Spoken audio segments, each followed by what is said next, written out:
Brooksaw Antiques here. Today we have this 1936 Royal O model vintage portable typewriter. I'm going to show you how to use the functions and make sure they all work.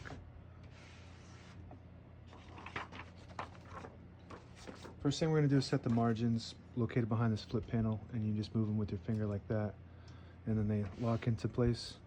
There's a scale back here to let you know what space you're on, and I like to put it on 70 and 0, about the length of a page.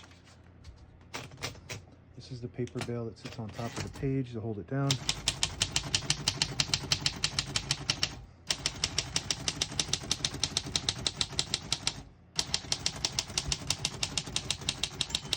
Once you hear the bell, you're at the end of the margin. You hit this line space, gets you back to the beginning and skips 1 or 2. Right now we have it on single, but if you want double, you just flip the switch forward 1 and that skips 2. That works good. We're going to keep it on single and finish typing.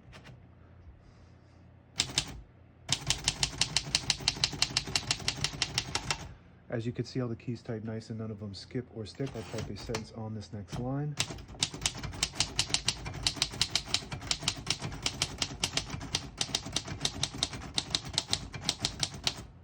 Really nice typing machine. Very impressive for how old this is. Very pretty, well designed. Top of the line technology for this era. Almost 100 years old, and it just looks beautiful. Cannot reproduce this in today's age. To make this affordable, it'd probably cost $2,500 for something made like this. To pull the page out easy, there's a switch on the right side here. You flip that to the front and it unlocks the rollers underneath the platen, allowing you to pull the page out easy or load thicker paper like carbon copy or cardstock. Make sure you flip that back before you load the next page, or else it won't load correctly. Got a shift on each side and a shift lock on this left side here. To clear that, just hit the shift button again. Backspace on the top right, that works good. Touch control in the front. I like this design. It's right here up front and it makes it look like a very important feature. It's not to me. I like to keep it on low because I'm used to typing on a computer and you just don't have to hit the keys as hard when it's on low. When you have it on high, you have to hit the keys harder, but they respond much faster. Open the hood, get all the brand new ribbons loaded on the left side, so it's pulling to the right side. Clockwise, if you want to switch the direction, you flip the switch to the left, it'll start pulling to the left side. And it has an automatic reverse. It'll pull to whatever side has the least amount of ribbon. So it's going to automatically pull to that right side. That works good. Color selector switch on the right side here. You can see it. It's got a blue when it's on in the middle, a red to the left. And if you have it on the red, the ribbon vibrator goes up higher and it hits the bottom portion of the ribbon. So if you have a black and red ribbon, the bottom portion would be red and it would print that bottom portion. If you have it in the middle, it prints the top portion of the ribbon. Right now we have a solid black ribbon, so you just want to keep it in the middle for now.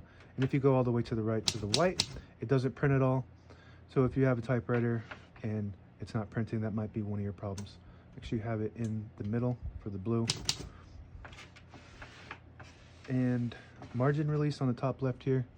You get to the end of the margin, there's a block that won't let you type past it, so the letters just don't type on top of each other. So there's a lock, and it's on pretty much all typewriters. So you hit that margin release, it'll allow you to get past that block so you can finish the word at the end of the page. Carriage release on each side on this model, and you can hear that bell ding, really pretty. Very smooth carriage. I'm really impressed by this model. It was really well designed back then.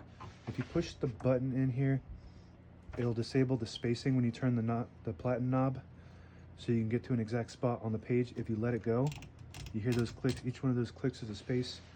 And the same concept for this switch here above your line space switch. It'll disable the spacing without you having to press that button in. So you flip it back and you get those clicks. Each one of those clicks is a space. And that's it. Now available on eBay or Etsy. Search Brooksaw Antiques.